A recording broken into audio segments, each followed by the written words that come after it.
do it. It is the Emmit Douglas Show. I am Emmit Douglas, your host of this program. Now we're coming to you live from Lacey, Washington, Olympia. Hit me up on Twitter, EmmittNoC04, or down the chat bar with your thoughts on my Twitter, EmmittNoC04, EmmitNoCee04. Instagram at EmmittNoC. Same spelling, but without the numbers, alright? Press Control, Option, Shift, Up arrow.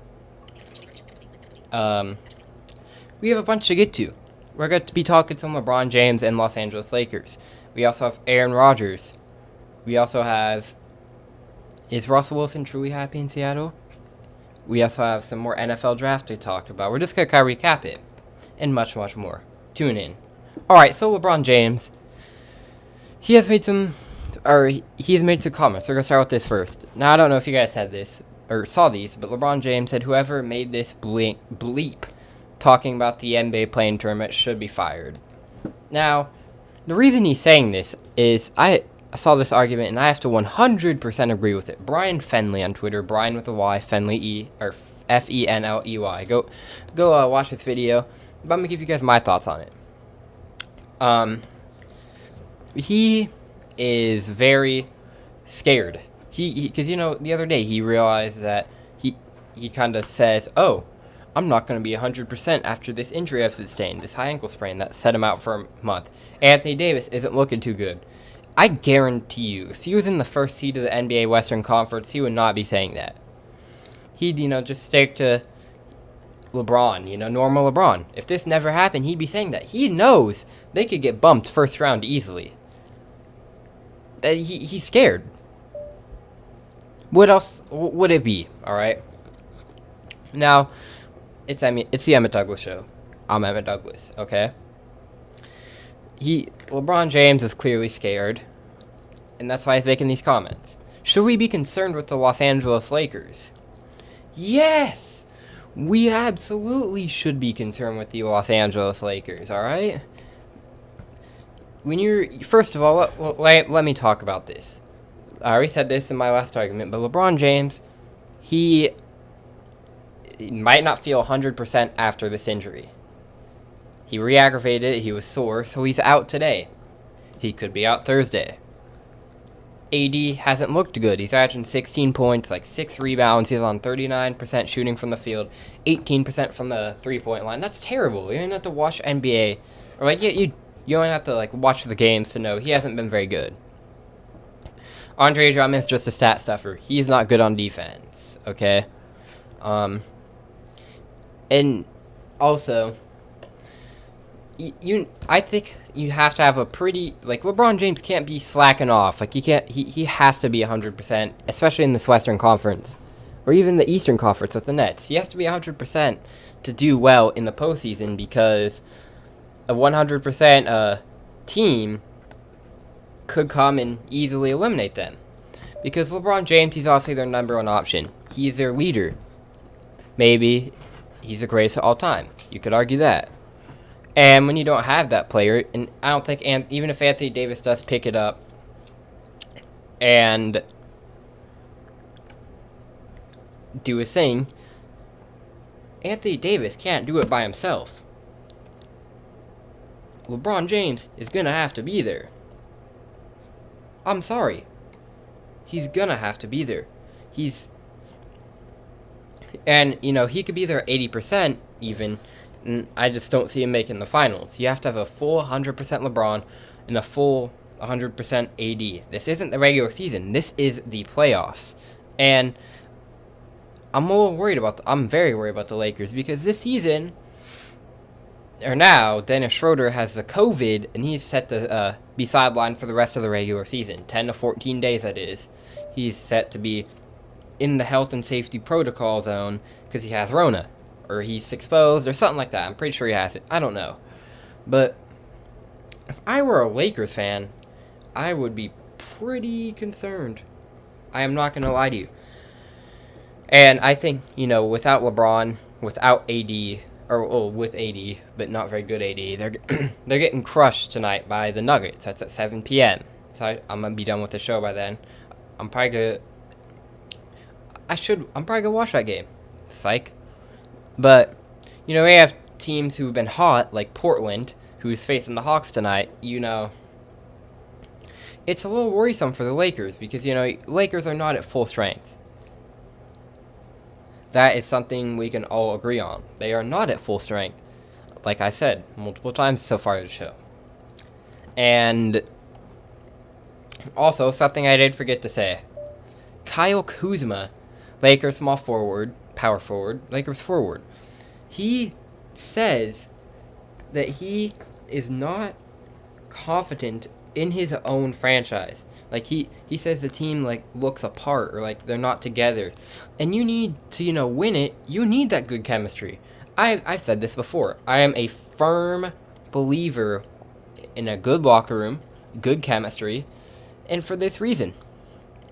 Because the bad energy, especially I don't have any concerns with the Lakers locker room, but if a player's not feeling together, it's gonna rub off, and that's what's happening with the Lakers. And they've obviously battled some injury. They've obviously battled some injuries, and just those comments alone, even if they weren't battling all these injuries of LeBron and AD and Dennis Schroeder getting the COVID, I'd still be a little concerned. I am not gonna lie. I would still be a tiny bit concerned. Is there any chance I could see the Lakers winning a championship or making it to the championship? I'm gonna set that bar at, let's say, 25%. I'm very concerned, but I'm not ready to, quite get that out of the equation yet, because I could be proven wrong. LeBron James could come back good. AD could pick it up in the next couple games. And that streak could go on in the playoffs. You get Dennis Schroeder back. Maybe something happens there. But I'm just not buying that they're ready to win a championship. Alright? Coming up next on the Emmit Douglas Show, we're going to switch from pro basketball to pro football. And the rest of these, the 3 stories I have planned, and one mini story that I want to talk about. And I might also dive in on the Los Angeles Dodgers, Dustin May having a torn something in his elbow. I might dive into that. Emmit Douglas Show. Stay tuned. Alright, welcome back to the Emmit Douglas Show. Hit me up on social media. And you can tweet at me if you're not watching the show live, which I don't think anyone is. Twitter at EmmittOC04, or you can leave a comment on this video. Also, if you want to see what I look like, good quality pics, see what I do in my day-to-day life, hit me up on the gram at EmmittOC. I want to start posting on the gram more, like on my story and stuff, and get more pictures and vids. So go hit that with a follow. Alright? You know what I'm going to do? I'm going to live stream this part right here on Twitter, talking to you guys about the Aaron Rodgers situation. Because I'm trying to branch out my audience, and get more people to come over here, and I think live streaming on Twitter will ultimately help do that. But starting out on this Aaron Rodgers situation, you know what? While I'm getting this prepared, we're actually going to switch guns. Alright? Now, if you guys don't know, one of my favorite players in this draft class, Jeremiah Owusu-Koramoah, there you go. I said his name right. I was watching that the whole draft show. He has actually fallen in the draft to the 2nd round, which none of us quite knew why. And we got that news today. He had a heart condition, which obviously teams are scared of, which you can't really be like, like, my point is, you can't really be like, the doctors cleared it. I get why he fell. That's a big concern. But didn't DK Metcalf have that same issue? And look at him. I'm not worried about it. Camera. I'm not worried about it.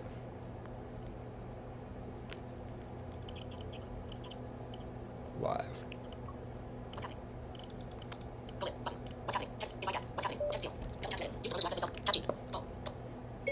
This is a live segment of the Emmett Douglas show.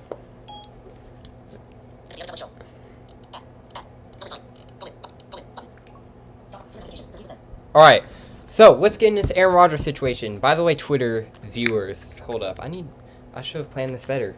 I was thinking about going live on this anyway. We're just gonna do that. Alright. Now, I'm live on YouTube right now. It is the Emmett Douglas Show. Emmett Douglas with you. The YouTube link is Emmett Nosee, EMMIT space NOSEE. And I decided, go live on Twitter. We're gonna be talking about this Aaron Rodgers story, alright? Now, obviously, if you guys didn't know, Aaron Rodgers wanted out of Green Bay. And you can't blame the guy. Because this Packers front office is just so incompetent. Because not only do you draft a quarterback in the first round, you trade up to draft Jordan Love. And, I think it could be a business move, but I'm Team Aaron Rodgers on this. I mean, there you go. Actually, I can do that.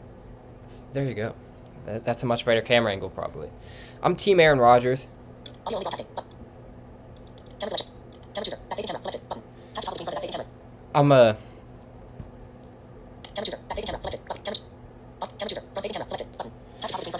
I am like a firm believer in if a player wants out, trade him, because it's bad for the locker room. And y'all know my opinion on the locker room. A bad locker room. Y'all know my opinion on Micah Parsons. You guys know that. And Aaron Rodgers obviously wanted out of Green Bay, and you can't blame the guy. Like I said, incompetent front office. Made some horrible draft choices. And also, that call alone in the NFC Championship, the Packers really should have won that game, to be fair. The call alone in the NFC Championship, talking about how they should have gone for it against freaking Tom Brady in the NFC Championship. Like, they really should have won that game.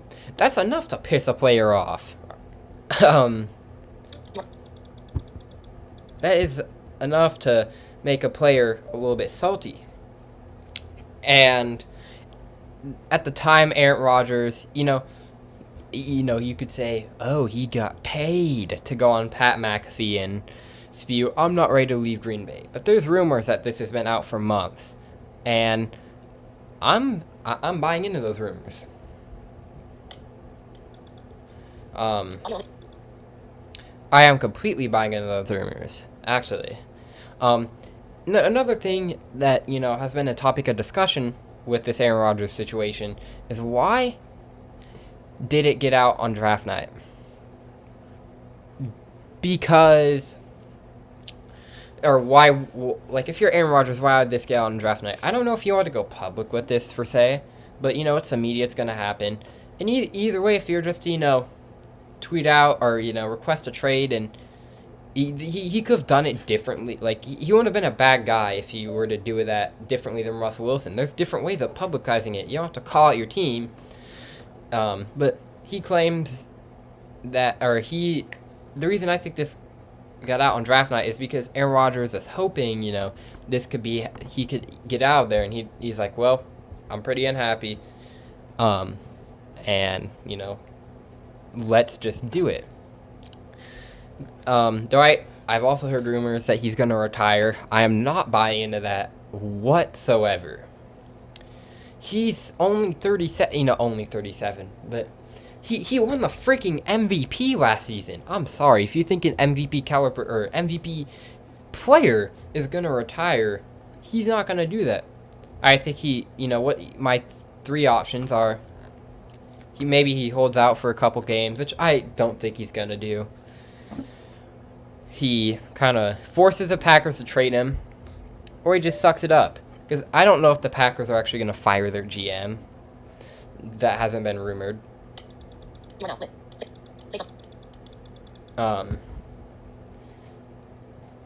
That's just not how that's going to work. They're not firing their GM, I don't think. Now let's go to the Packers side, front of view on this. If I were the Packers, would I trade him? Obviously, the Packers are going to say no. Because, they're going to be around a 13-win team with Aaron Rodgers. And then you're going to obviously plummet But, you know, in my opinion, he has a couple good years left in him. Why not? And people are still going to offer a pretty penny for him. Why not, you know, ship him off, if you will? Why not trade him? You're going to get... People are going to give you a bunch of picks, you know, probably a couple young players.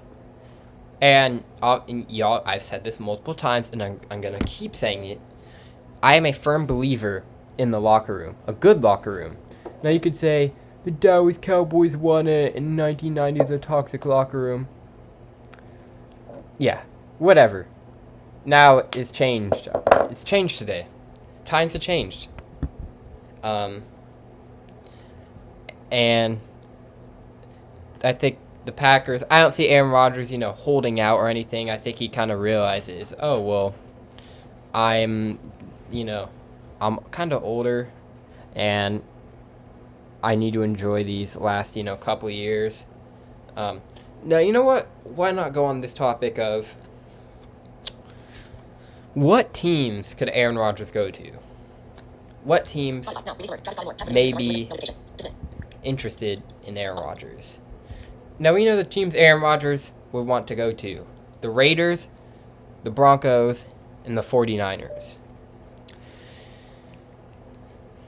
Teams I'm ruling the 49ers out just on because there's reports that they tried to trade them to the 49ers, or the 49ers had to call and the Packers declined that, which completely makes sense. The Packers are in the NFC. They're going to have to worry about them. Or the 49ers are in the NFC, sorry. I think it is going to be the Raiders and the Broncos. But I think the dream scenario for Aaron Rodgers, two dream scenarios are the Raiders and Broncos. Raiders, they have a good offense in Josh Jacobs, who's, let's see, you got Derrick Henry. Maybe like a top 5, top 4 running back in the NFL. You have Darren Waller, who top 4, top 3, maybe even top 2 tight end. You have a young receiving core. And, you know, that's some weapons for Aaron Rodgers to throw to. And like I've said this before on Twitter, the Raiders are close to winning it if they had somebody other than Derek Carr. For whatever reason, Derek Carr's not working. I like Derek Carr as a player, but I think, you know, that kind of relates to the business move of Julio Jones in, like I was talking about in my draft stream. Business is business, and yeah, you know, if the Raiders want a Super Bowl, I think if I were them, I'd be okay with giving up Derek Carr on, like, it's going to take a couple first, maybe a couple more players, and probably a second or third round draft pick to get that done. But they will give it up, I think. Now, let's talk about the Broncos before I end this Twitter stream and we hop into another story. I just want to, you know, give you guys a sneak peek and check out the YouTube. That's where these shows are going to be recorded. I might live stream a segment or two every show just for the grins. But, yeah, you're going to get the full experience on the YouTube. I just want to expand my audience, alright? That's why I'm live streaming this. So, Denver Broncos. This is a scenario I like more because you have very good young receiving core around you. That's Courtland Sutton, who's coming off an ACL injury. These ACL injuries don't really seem to be too much of an issue anymore. Because, you know, these guys are... the doctors are just amazing. Jerry Jeudy, Tim Patrick, KJ Hamler, Noah Fant playing the tight end position, Melvin Gordon. A good defense. I think what's going to have to happen is you're going to have to give up Drew Lock, maybe a Tim Patrick. But at the same time, it's like 3 first-round picks. But, oh, God, that division would be crazy. I'd actually have them over the Chiefs winning in that division. But that division would be crazy. Tell me it wouldn't, all right? Denver Broncos, Oakland Raiders, dream scenarios for Aaron Rodgers. That's going to wrap it up for the Twitter live stream, guys. Just make sure, go check out my YouTube, Emmit04. I'm going to tweet out a link to the show after the stream. And you guys go like, subscribe, turn on your notifications. Same with you guys here on the YouTube. Like, subscribe, turn on notifications, comment down below your thoughts. I actually even checked YouTube chat. Stop flash off button. Stop broadcast button. And yeah, coming up next, though, we're gonna be talking Russell Wilson. Now I'm a Seahawks fan. Y'all know this. And Russell Wilson, or Pete Carroll, actually held a press conference the other day.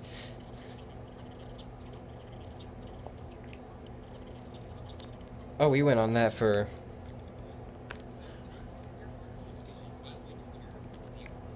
okay, I'll just make sure the Twitter stream worked. Alright. So, Russell Wilson, or Pete Carroll had a press conference the other day talking Russell Wilson. And kind of going in on, does he think, is Russell Wilson truly happy in Seattle? And Pete Carroll says, yes, everything is good. I'm ready to believe that. Because Russell Wilson, he kind of looks at life the way I do. Just, you're going to be pissed off and you're going to bitch and moan for a little bit. But you're going to get used to it. And Russell's a very positive guy. But I think there's some caveats to this. Now, I think the Seahawks, Charlie Leno Jr. got cut today. We need to go after him. For sure. Seahawks need offensive line help. And that would just help out the Seahawks tremendously. It would help Russell Wilson because he's mad that they're not signing the offensive lineman. And part of it's Russell's fault. But, enough of that. Is Pete Carroll happy? Or are they truly made up? And I think, yeah. Like I said, Russell's a positive guy. And I think Russell knows. He has Raiders. The Seahawks aren't going to take calls, obviously, for Russell Wilson. Unless he forces his way out, which I just don't see Russell doing. That's just not Russell's personality. And, he is just going to make the most of it for this year. That is a caveat to this. This year. Now, if something goes wrong next year, or Russell's like what happened, then I could see this story popping up again in the offseason. I just don't know if I were Russell Wilson, if I get a good system anywhere else. But, like I said, let's go through the list of Russell Wilson's teams. I need a bell sound. I don't have a bell near me. Cowboys. Ding. Just paid Dak Prescott. They're not trading for Russell. Bears. Ding. Picked up Justin Fields. I don't see him trading for Russell after this. Saints. Ding. They're focused on Jameis Winston and Taysom Hill and that guy they drafted, Ethan Booker, I think his name is. I don't know Live name. 00:00:0 live 0 live 00 live 00:00:01. You are They're currently on text focused element on inside him. of web content. And To last exit but this not area, least, the press Raiders. Control, Option, Shift, up arrow. But the thing is, the Raiders, they could easily do it, but I don't see the Seahawks trading Russell Wilson. I think they're kind of gutting it out. I think Russell and Pete, they maybe had something behind closed doors. I think maybe Russell Wilson knew what he did, calling out his offensive line maybe could have been disrespectful. But maybe they, made up behind closed doors. Maybe they decided, well, Russell's like, I just need to stay in Seattle forever 12. Like, that's his motto, and it really depends on next season. And, if something happens where the Seahawks something that makes Russell Wilson mad, this story might pop up again. I called into the Odd Couple on Fox Sports Radio, and I said, well, I think this situation has been resolved. I think Russell's happy for now, like I said, with a caveat. There is a big caveat on this. Next year is the most important season in Seahawks football. And if I've heard people say if Pete goes, Russell goes. I disagree with that. I think you have to pick and choose here. Pete Carroll's getting old. Russell Wilson still has a good, 10 years left in him. 7 to 10 years. Something around that timeline. Next year, if the Seahawks aren't very good or something happens, and the Russell starts getting happy, maybe you fire Pete Carroll. Maybe you do. Business moves, man. I'm sorry, like, if something's not going right, it's kind of like business of sports radio. If your ratings are going down, but the guy's been there for 25 years, what do you think the station's going to do? Fire him. And, like, you kind of have to choose one or the other. And the reason why I say this, Pete Carroll cannot adjust to change. Now, that could be Brian Schottenheimer. I don't really think Pete Carroll's going to get fired. Well, I do, if something goes wrong next year. I really wholeheartedly believe that. But, you know, it could be the offensive coordinator, but the head coach should be able to go in there and kind of give his two say. He's Pete freaking Carroll. He is the head coach for a reason. Alright? And it's, you know, you just have to, or it really depends on Shane Waldron. Shane Waldron might be the, he wants to run the ball more, but he might, you know, be able to help. And I think what the Seahawks need to do is find that playbook that they love and stick to it and have variety in there and not just, you know, focus on let Russ cook, because that was the option. All right. Now, wrapping up this segment, we're going to transition over really quickly to Dustin May, pardon me, and the Los Angeles Dodgers. This injury is, I don't like it, obviously. I don't like injuries. I'm a Dodgers fan. And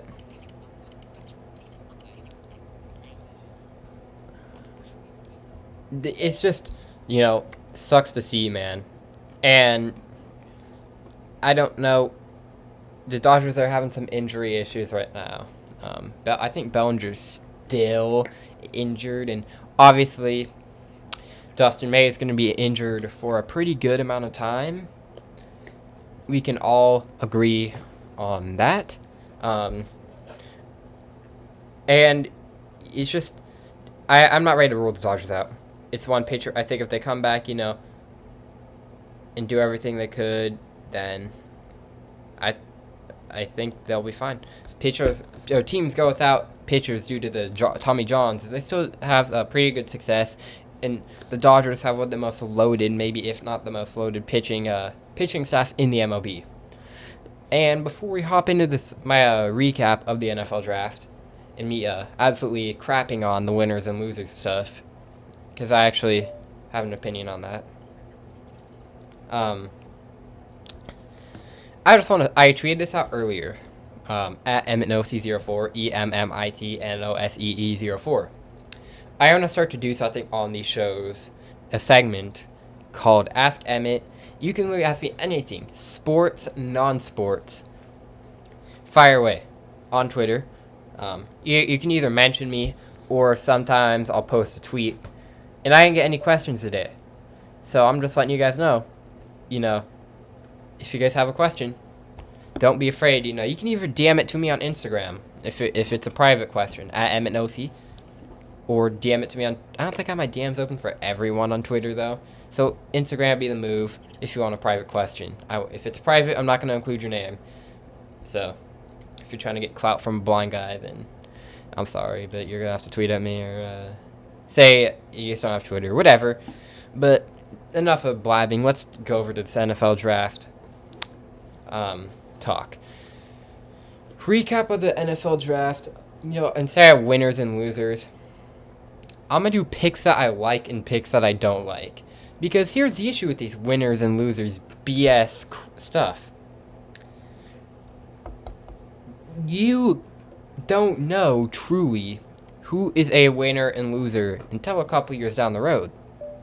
Like you could say, you know, the Bills are a winner of the 2018 draft by selecting Josh Allen. The Jets, loser of the 2018 draft by selecting Sam Darnold. We've been, you know, down the hill. Cardinals, loser selecting Josh Rosen. Like, we've been down that hill now for 3 years since 2018. It's 2021 now. They've played a couple years. And that's my point. And we're going to start with the picks that I like. Now, I like the pick up of Penei Sewell for the Detroit Lions. Penei Sewell is an absolute stud. And, you know, I have no doubts this guy's going to be good. I am not worried at all about Penei Sewell.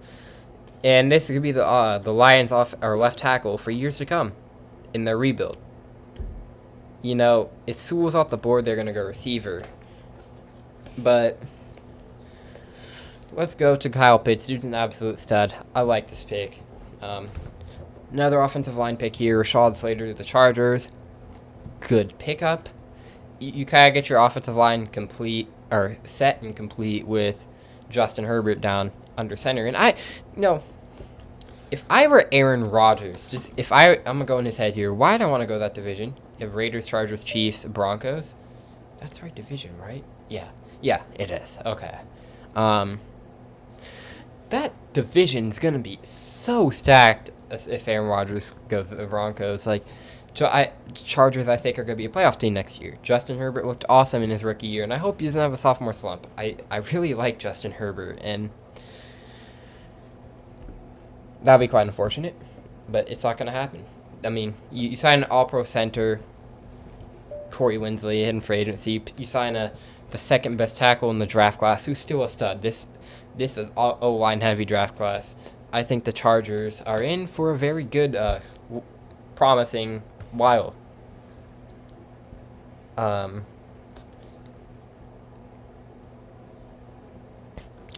And I jumped off to Pitts is a stud. Dolphins, I like their 6th pick and their 18th pick, or 18th and 19th. You get Jalen Phillips, dude's a stud. You get you guys that edge rusher you need, and you get Jalen Waddle, another weapon for Tua. Can't argue with that. The 5th pick, though, we're gonna go switch over to the negative. I don't like this pick. It's not that I don't like this pick, but I don't like this pick. I'm okay with it, but I won't put it under the like. This is just a maybe pick, all right? Because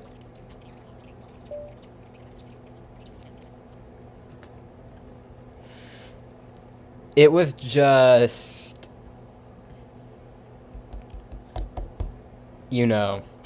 Joe Burrow's got off a knee injury, and Penei Sewell, who is one of the best linemen we've seen in a while, like Quentin Nelson. He could be the next Quentin Nelson.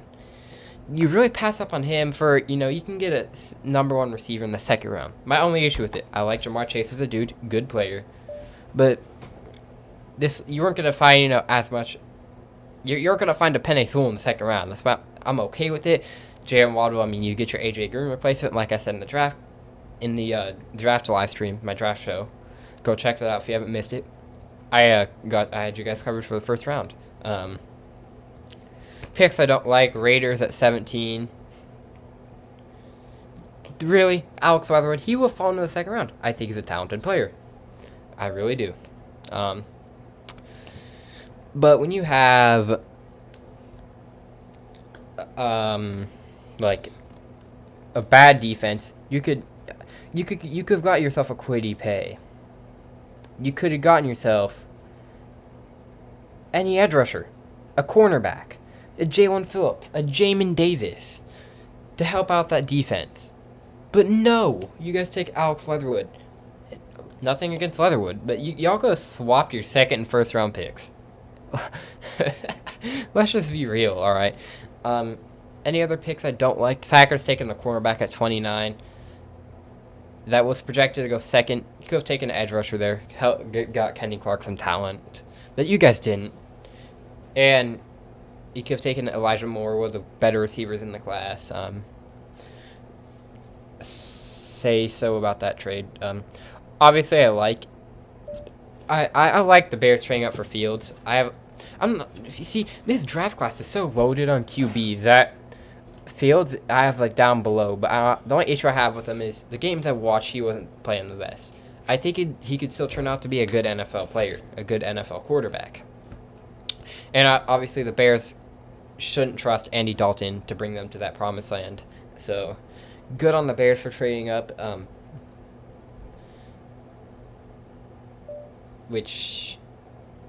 yeah, Panthers, J.C. Horn. okay pickup. Patrick Surtain of the Broncos. I like this. I love this pickup. Get you guys that secondary help. Defensive championships. Are they? I just, the thing I don't like about that pick is, are you guys either? My theory is they're actually gonna go for Aaron Rodgers, because there's no way Teddy Bridgewater is gonna be that starting quarterback of the future. I will have drafted Justin Fields. From what I've seen in this draft class next year, isn't gonna be very good. So I think they're gonna go for Aaron Rodgers this year. And if that doesn't work, then they're gonna be stuck with Teddy for a couple years. And yeah. Here's the Emmett Douglas show. I'm trying to, look at anything else on a cover of the draft. Mac Jones to the Patriots. How did I forget about this awesome pickup? Great place for Mac Jones to go. Bill Belichick. And that's an awesome place for him to go. Patriots kind of, help their season out by signing a couple guys in free agency that could help them take it to the promised land. I don't think they're going to go far, but I think Mac Jones could be that guy of the future. Trey Lance on the 49ers. Good pick. I said this before on my draft stream. My thoughts were, if you take Mac Jones, you're trading Jimmy. If you take Trey Lance, you're keeping Jimmy and having Trey, sit behind Jimmy. And then if Jimmy gets hurt, that's what's going to happen. Trey Lance is going to come in and play quarterback. All right. It is the Emmett Douglas Show. I'm Matt Douglas. Well, thanks to anyone who's watching right now or watching in the future. And this is a good show today. Had a couple topics. And my goal is to improve every show. Make it better. Make it more enjoyable for you guys to listen to.